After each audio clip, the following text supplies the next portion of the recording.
Hello students, welcome to another video. आज इस video में हम पढ़ने वाले हैं अकाउंट्स का चैप्टर नंबर 3, जो कि है change in profit sharing ratio among the existing partners. तो आइए इसको अच्छे से समझते हैं एंड देन इसके जो भी जर्नल एंट्रीज हैं, जो भी अकाउंट्स इसमें बनने वाले हैं, उसको हम ध्यान से समझेंगे। ओके, सो सबसे पहले आ रहा है हमारे पास change in the profit sharing ratio among the existing partners. तो आखिर ये चेंज जो है इसका मतलब क्या है? So change in the profit sharing ratio means reconstitution of partnership form. यानी कि जब हम पार्टनरशिप फॉर्म को रिकन्स्टिट्यूट करेंगे, यानी कि वापस से बनाएंगे कुछ चेंजेस करके, तब हमारे पास क्या होगा? चेंज होगा profit sharing ratio among the existing partners. It means any change in the existing agreement between the partners. यानी कि एग्रीमेंट के अंदर किसी भी तरीके का चेंजेस अगर हो जाता है तो वहाँ पर हमें क्या करने की ज़रूरत है? Reconstitution. And it is also known as dissolution of partnership. यानी कि जो पुराना पार्टनरशिप है वो डिसॉल्व होकर अब नया पार्टनरशिप जो है बनने वाला है। सो ये हो सकता है। एंड देन इसके बाद आता है हमारे पास रिकन्स्टिट्यूशन ऑफ पार्टनरशिप जो है वो क्यों करनी पड़ती है, आखिर क्या ज़रूरत पड़ती है रिकन्स्टिट्यूट करने की? So any change in the existing partnership agreement is reconstitution of the firm and a firm reconstitutes on number 1 change in the profit sharing ratio among the existing partners. यानी कि जितने भी हमारे एग्जिस्टिंग पार्टनर्स हैं उनका जो profit sharing ratio है उसमें अगर किसी भी तरीके के चेंजेस आ जाते हैं तो वहाँ पर हमें रिकन्स्टिट्यूशन करने की ज़रूरत है।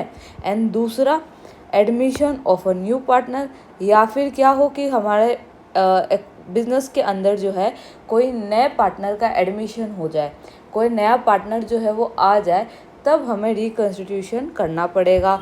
रिटायरमेंट ऑफ ए पार्टनर, या फिर किसी एग्जिस्टिंग पार्टनर्स जो है, जो भी एग्जिस्टिंग पार्टनर्स है उनमें से कोई पार्टनर रिटायर हो जाए तब रिकन्स्टिट्यूशन करेंगे। Otherwise death of a partner में भी हमें ये करना पड़ेगा।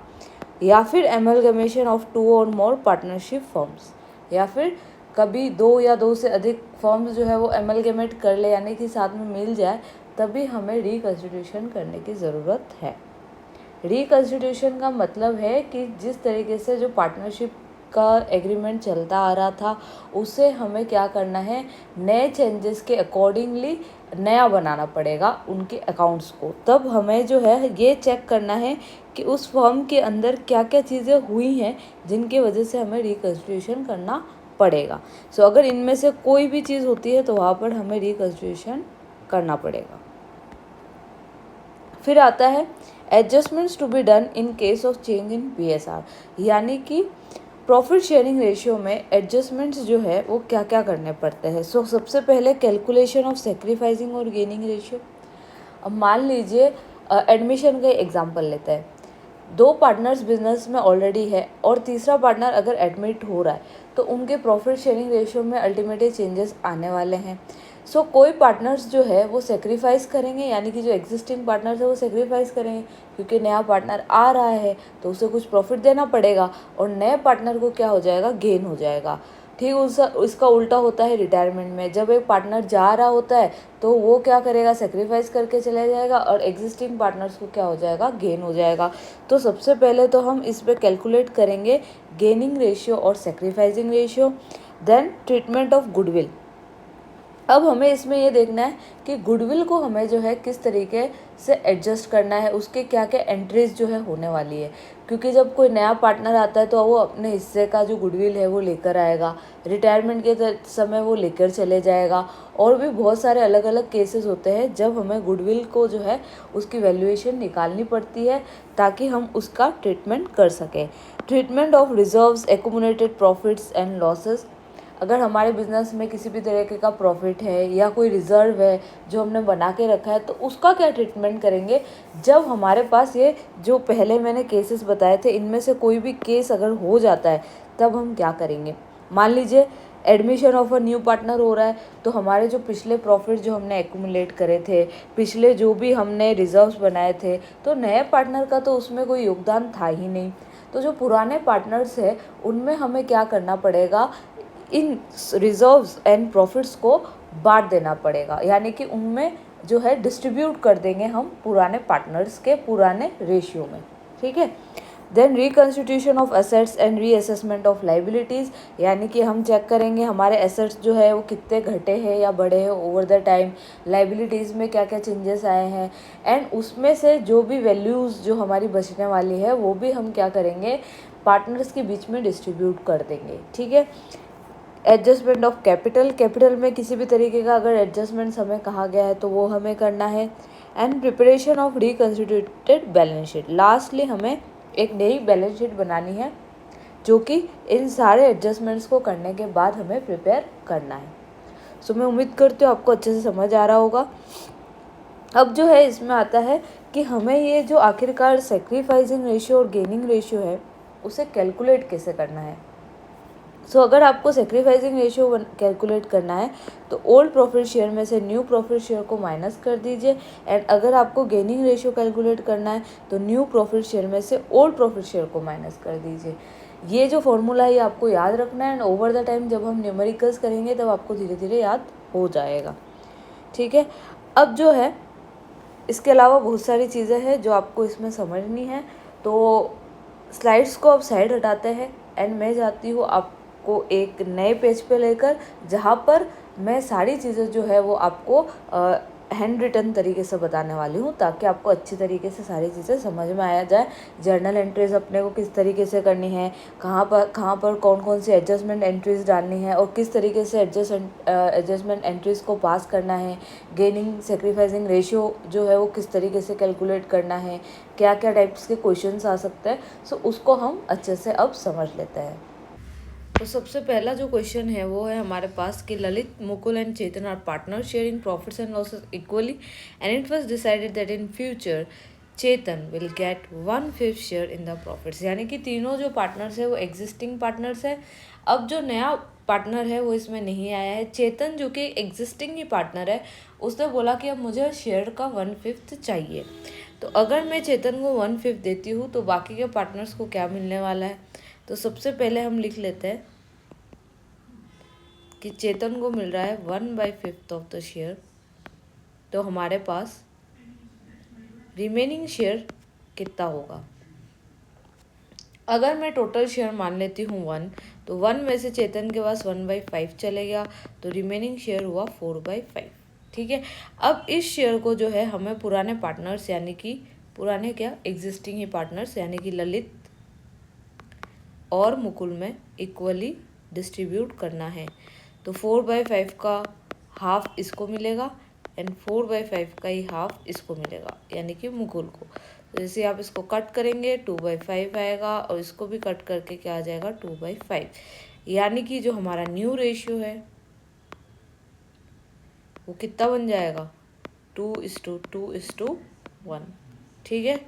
मैं उम्मीद करती हूँ ये समझ में आ गया होगा। उसके बाद अगर मुझे इसमें गेनिंग और सेक्रीफाइसिंग रेशियो कैलकुलेट करना है तो क्या करना चाहिए।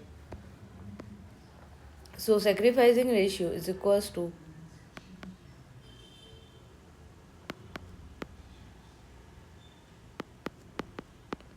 Old ratio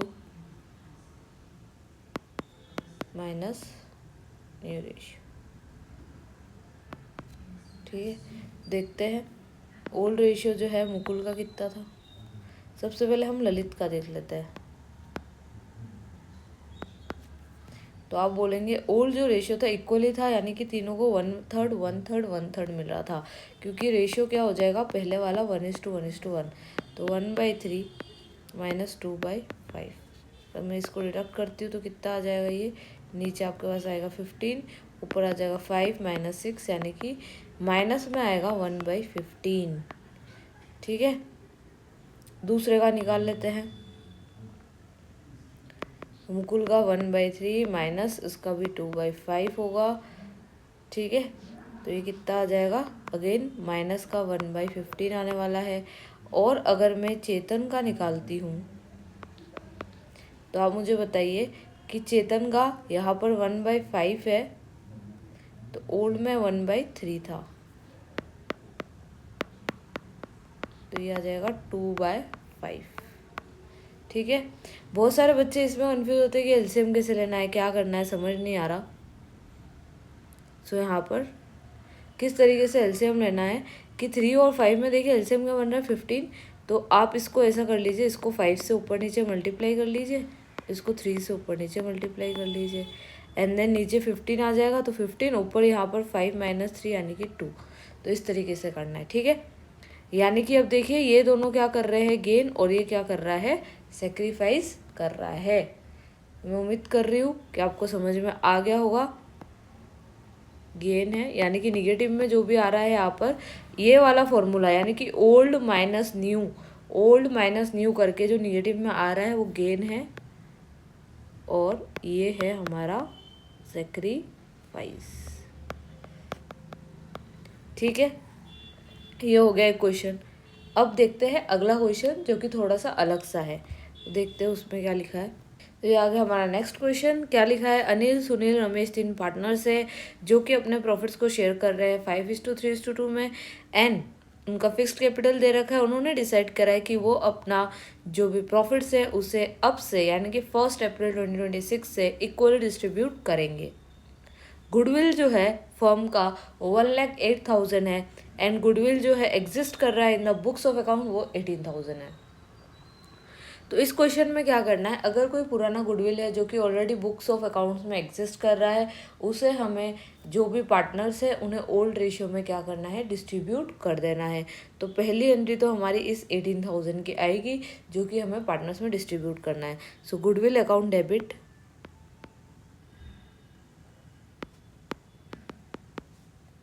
two partners capital account. तो किस किस पार्टनर को मिल रहा है, ये अनिल, सुनील एंड रमेश। तो इनके अकाउंट्स को हमें क्या कर देना है, क्रेडिट करना है।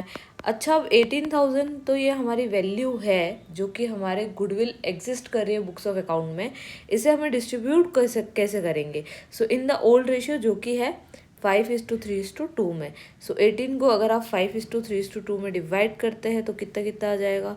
सो यहाँ पर आ जाएगा 18,000 इंटू 5/10, 18,000 इंटू 3/10 एंड 18,000 इंटू 2/10। इस तरीके से आपको कैलकुलेट कर लेना है। जैसे ये कट करेंगे ये हो जाएगा आपका 9,000, इसको कट करेंगे तो ये हो जाएगा आपका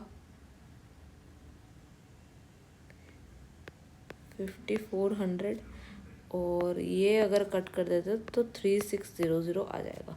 तो इस तरीके से हमें पुरानी गुडविल को क्या कर देना है, डिस्ट्रीब्यूट कर देना है।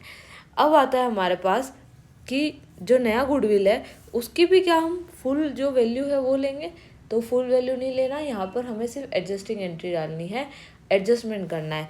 तो एडजस्टमेंट करने के लिए हमें क्या करना होगा कि जो भी पार्टनर्स है उनका गेनिंग और सेक्रीफाइसिंग जो रेशियो है उसे कैलकुलेट करना है। सो गेनिंग हम देख लेते हैं किसको कितना गेन हो, एंट्री की जगह मैं यहाँ पर छोड़ रही हूँ। So gaining ratio equals to old minus new. Old ratio मेरा कितना है यहाँ पर, तो अब बोलेंगे 5/10 पहले पार्टनर के लिए यानी कि अनिल के लिए। सो 5/10 माइनस नया कितना हो गया इक्वली यानी कि 1/3 हो गया, -1/3। नीचे 30 बनेगा, ऊपर ये 15 - 10 यानी कि 3/30, सॉरी 5/30। इसको कट करके 1/6 आ जाएगा। ठीक है, दूसरे पार्टनर का देख लेते हैं। 3/10 - 1/3। दूसरा पार्टनर हमारे पास है सुनील।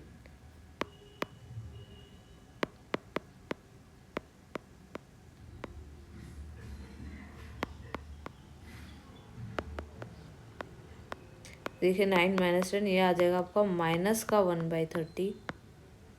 इसको भी हम 30 में ही रहने देते ताकि हमें दिक्कत ना हो, तो 5/30 रहने देते। ठीक है, और तीसरा व्यक्ति कौन है हमारे पास, रमेश। तो रमेश का निकाल लेते हैं। 2/10 - 1/3। ये बनेगा नीचे 30 एंड 6 माइनस 10 यानी कि माइनस का 4/30। ठीक है, तो यहाँ पर आप देख सकते हैं कि इसकी वैल्यू जो है निगेटिव में है, सॉरी पॉजिटिव में है, और ये दोनों निगेटिव्स में है।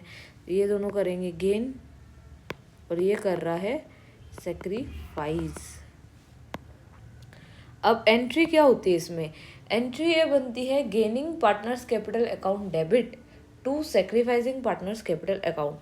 अब ये जो हमने निकाला है इससे हमें क्या करना है, एंट्री में डाल देती हूँ पहले। देखिए यहाँ पर गेनिंग पार्टनर्स कौन है, सुनील और रमेश, तो सुनील्स अकाउंट डेबिट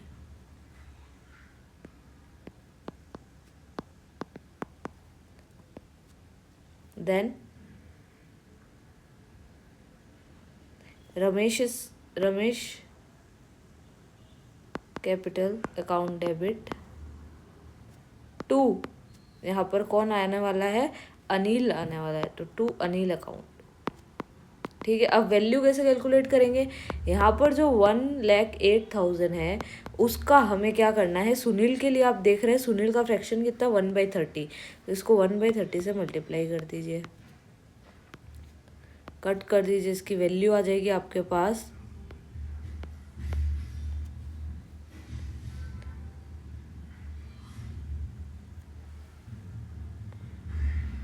ठीक है। फिर हम किसकी वैल्यू निकालते हैं,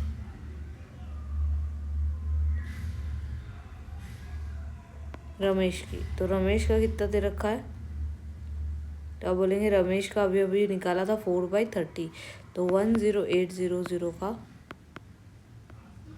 4/30 करना है। तो इसको हमने डिवाइड कर लिया, 3600 आ रहा था, तो 3600 को 4 से मल्टीप्लाई कर लेते हैं, इसकी वैल्यू कितनी आएगी 0 0 2 बचा 4 12 13 41 4400, ये इसकी वैल्यू आ गई। अब जो अनिल है इसका जो सेक्रीफाइस है वो इन दोनों के बराबर है, यानी कि इन दोनों को ऐड कर देते हैं, तो ये आ जाएगा आपका 18,000 के बराबर। सो ये हमारी एंट्री कंप्लीट हो गई यहाँ पर। ठीक है, तो इस एंट्री को हम बोलते हैं एडजस्टिंग एंट्री। ठीक है, एडजस्टिंग एंट्री। तो जब भी एग्जाम में आपसे कहा जाए कि एडजस्टिंग एंट्री पास कर दीजिए, तो आपको क्या करना है, यहाँ पर गेनिंग और सेक्रीफाइसिंग जो फ्रैक्शन है उसको कैलकुलेट करना है, उसके अकॉर्डिंग जो गेन कर रहा है पार्टनर उसे डेबिट कर दीजिए, जो सेक्रीफाइस कर रहा है उसे क्रेडिट कर दीजिए, एंड अमाउंट्स को लिख दीजिए। तो ये हमारी एडजस्टिंग एंट्री हो जाएगी ख़त्म। ठीक है, नेक्स्ट क्वेश्चन देख लेते हैं अब। तो नेक्स्ट क्वेश्चन पे जाने से पहले कुछ इंपॉर्टेंट चीज़ें जो मैं आपको यहाँ पर बता देती हूँ। सबसे पहले यहाँ पर एक जो है रीवैल्यूएशन अकाउंट आता है, जिसके अंदर हम क्या करते हैं, एसेट्स एंड लाइबिलिटीज़ को रीवैल्यू करते हैं। तो एंट्रीज कुछ इस तरीके से होती है, जैसे मान लीजिए मैंने यहाँ पर एंट्री डालनी है मुझे, जब मेरे एसेट्स की वैल्यू जो है वो इंक्रीज़ हो, तो मेरे पास एंट्री क्या होगी, एसेट्स की वैल्यू जब इंक्रीज होती है तो assets account debit to revaluation account. Then assets की वैल्यू अगर डिक्रीज होती है तो इसकी कॉन्ट्रा एंट्री डालेंगे, मतलब उल्टी एंट्री डाल देंगे, like revaluation account debit to asset account.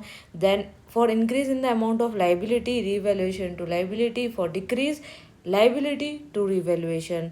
And ये सारी एंट्रीज जो है इसको हमें रिकॉर्ड करना ज़रूरी है, ताकि जब हम एसेट्स एंड लाइबिलिटीज़ को रीवैल्यू करते हैं तो ऊपर नीचे होने की वजह से जितना भी हमारा प्रॉफिट या लॉस हो रहा है उसे हमें हमारे पार्टनर्स में डिस्ट्रीब्यूट करना है। सो एक स्पेसिमेन है, इससे आपको अच्छे से समझ में आ जाएगा। एंड इसको याद करने के लिए आप ऐसे याद कर सकते हैं कि जितनी भी अच्छी चीज़ें होती है, यानी कि जो भी अच्छा होता है, लाइक एसेट्स की वैल्यू बढ़ना अच्छी बात है, देन लाइबिलिटीज़ घटना अच्छी बात है। ठीक है, कोई अनरिकॉर्डेड एसेट था वो आ गया, अब उसको रिकॉर्ड करना है, तो जितनी भी अच्छी बातें हो रही है, असेट्स की वैल्यू बढ़ना एंड लाइबिलिटीज़ की वैल्यू घटना, वो हम क्रेडिट साइड लिखेंगे। एंड जो भी बुरी बात है, यानी कि एसेट्स की अगर वैल्यू डिक्रीज हो जाए तो वही बुरी बात है ये। एंड क्रेडिटर्स अगर जो है हमारे, यानी कि लाइबिलिटीज़ जो है वो अगर बढ़ जाते हैं तो ये भी हमारे लिए क्या है, एक बुरी बात है। तो अनरिकॉर्डेड लाइबिलिटीज़ हो गई, तो ये सारी जितनी भी चीज़ें हैं जो हमारे लिए अच्छा नहीं है, वो हम सभी किस में रिकॉर्ड करने वाले हैं, वो हम रिकॉर्ड करते हैं हमारे डेबिट साइड में। ठीक है, तो इस तरीके से आप रीवैल्यूएशन अकाउंट को थोड़ा सा याद कर सकते हैं। एंड देन इसका कोई भी जो बैलेंस निकल रहा है, अगर वो क्रेडिट साइड निकलता है तो वो हमारे लिए एक लॉस है, और अगर डेबिट साइड निकल रहा है तो वो हमारे लिए एक प्रॉफिट है। और हमें क्या करना है, इस प्रॉफिट या फिर लॉस को पार्टनर्स में डिस्ट्रीब्यूट कर देना है। ठीक है, तो एक छोटा सा क्वेश्चन है, नंबर जो यहाँ पर इलस्ट्रेशन 13 है आपके बुक का, तो उससे क्या है, ये एंट्रीज जो हमें अच्छे से समझ आ जाएगी। तो ये पर्टिकुलर क्वेश्चन है इन्वेस्टमेंट फ्लक्चुएशन ये रिजर्व्स का। जिस तरीके से मैंने आपको बताया था कि वर्कमेंस कंपेंसेशन रिजर्व है एंड इन्वेस्टमेंट फ्लक्चुएशन रिजर्व है, दोनों लगभग सेम ही है, उनकी एंट्रीज लगभग सेम है। बस वर्ड्स जो है वो आपको ध्यान रखना है कि कहाँ पर, अगर आपको क्वेश्चन में वर्कमैन कंपेंसेशन रिजर्व दिया है तो आप उससे एंट्रीज डालेंगे, एंड अगर इन्वेस्टमेंट फ्लक्चुएशन रिजर्व है तो आप उससे एंट्री डालेंगे। इस क्वेश्चन के बाद जो है आपको रिवैल्यूएशन भी समझ में आ जाएगा, एंड किस तरीके से एंट्रीज डालते हैं इन्वेस्टमेंट फ्लक्चुएशन रिजर्व में वो अच्छे से समझ आ जाएगा। सो 3 पार्टनर्स हैं यहाँ पर, उनका जो प्रॉफिट शेयरिंग रेशियो है वो 4:3:2 है। उन्होंने डिसाइड करा कि जो नया रेशियो है वो 2:3:4 होना चाहिए। ठीक है, और उसके बाद इन्होंने ये फॉलोइंग इन्फॉर्मेशन हमें दी है। तो हाल फिलहाल इस क्वेश्चन में हमें ये समझना है कि जो पुराना रेशियो वही हमारे काम आएगा, क्योंकि जितनी भी चीज़ें हैं हमें जो भी डिस्ट्रीब्यूशन करना है वो पुराने रेशियो की मदद से करना है। सो सबसे पहला इन्होंने बोला है कि एक रिजर्व बनाया है फ्लक्चुएशन के लिए, कि अगर इन्वेस्टमेंट जो है वो ऊपर नीचे होता है तो अगर नुकसान हो जाए तो 18,000 का रिजर्व रखा हुआ है। एंड इन्वेस्टमेंट की जो वैल्यू है वो 2 लाख रुपीज़ है। अब बोला गया है कि कोई भी इन्फॉर्मेशन इसके बारे में नहीं दी है। सबसे पहला केस में ये लिखा है कि कोई भी इन्फॉर्मेशन अगर नहीं दी है तो क्या करना चाहिए। तो हमें कुछ नहीं करना, इन्वेस्टमेंट फ्लक्चुएशन रिजर्व को हमें हमारे पुराने पार्टनर्स में डिस्ट्रीब्यूट कर देना है। सो investment fluctuation reserve account debit, मैं इसको फुल्ली नहीं लिख के IFR लिख देती हूँ, आप समझ जाइएगा। So IFR account debit to किस किस में डिस्ट्रीब्यूट करना है, राधा को, to Gauri and to Kabir account, इस तरीके से डिस्ट्रीब्यूट कर देंगे, और वो भी पुराने रेशियो में। अमाउंट है हमारे पास 18,000 का। तो 18,000 को डिस्ट्रीब्यूट कैसे करना है, तो आप देखिए 4:3:2 में डिस्ट्रीब्यूट करना है। सो अगर मैं इसको डिस्ट्रीब्यूट करती हूँ तो कितना आएगा, पहली बात तो ऐड करके आ रहा है मेरे पास 9, सो 9 नीचे रहेगा, ऊपर 4, then again 18,000 plus 3/9 and 18,000 multiply 2/9। जब भी आप इसको कट करेंगे 2 टाइम्स जाएगा, यानी कि यहाँ पर आने वाला आपका 8,000, यहाँ पर आएगा 6,000, यहाँ पर आएगा 4,000। सो इस तरीके से ये एंट्री हो गई। सो केस 1 में हमें सिर्फ इतना ही करना है। केस 2 में बोला है when the market value of the investment is 2 lakh. Market value investment की 2 लाख है, और तो और हमारे पास जो कॉस्ट दे रखा है वो भी 2 लाख है। तो जब 2 लाख है तो हमारे पास ना यहाँ पर प्रॉफिट हो रहा है ना लॉस हो रहा है। तो जो भी हमारे पास रिजर्व है उसे हम फिर से क्या कर देंगे, इन्हीं पार्टनर्स में डिस्ट्रीब्यूट कर देंगे। यानी कि जो केस 2 की एंट्री है वो सेम हो जाएगी एज इन केस 1। ठीक है, अब आता है तीसरा case, when the market value of investment is 1,91,000, यानी कि 9,000 का यहाँ पर क्या हो रहा है, नुकसान हो रहा है। तो वो नुकसान हम कहाँ से भुगतेंगे, वो हम हमारे रिजर्व से भुगतेंगे। So investment fluctuation reserve account debit, amount कितना था, तो आप बोलेंगे 18,000। नुकसान कितना हुआ इन्वेस्टमेंट की वजह से, 9,000 का। सो टू इन्वेस्टमेंट अकाउंट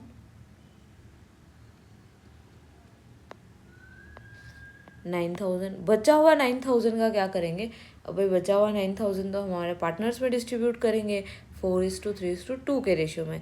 सो कितना कितना मिलेगा, so to R, to G and to K, कितना कितना मिलने वाला है इन लोगों को। तो आप बोलेंगे कि मैम रेशियो 4:3:2 है और ऐड करने पे 9 आ रहा है, तो कितना मिलना चाहिए। तो आप बोलेंगे 4,000, 3,000 एंड 2,000। तो ये हो गई हमारी तीसरे केस की entry. So this was case 3। अब आता है हमारे पास case 4, that when the market value of investment is 2,18,000। Market value जो है वो यहाँ पर क्या है, ज़्यादा है than the investment at cost. तो 18,000 का क्या हो रहा है यहाँ पर फ़ायदा। तो इन्वेस्टमेंट फ्लक्चुएशन रिजर्व का जो 18,000 है पहले हम उसको डिस्ट्रीब्यूट कर देते हैं, एंड देन यहाँ पर जो इन्वेस्टमेंट में 18,000 का अलग से फ़ायदा हो रहा है उसको भी डिस्ट्रीब्यूट कर देते हैं। सो क्या एंट्री रहेगी हमारे पास, investment fluctuation reserve account debit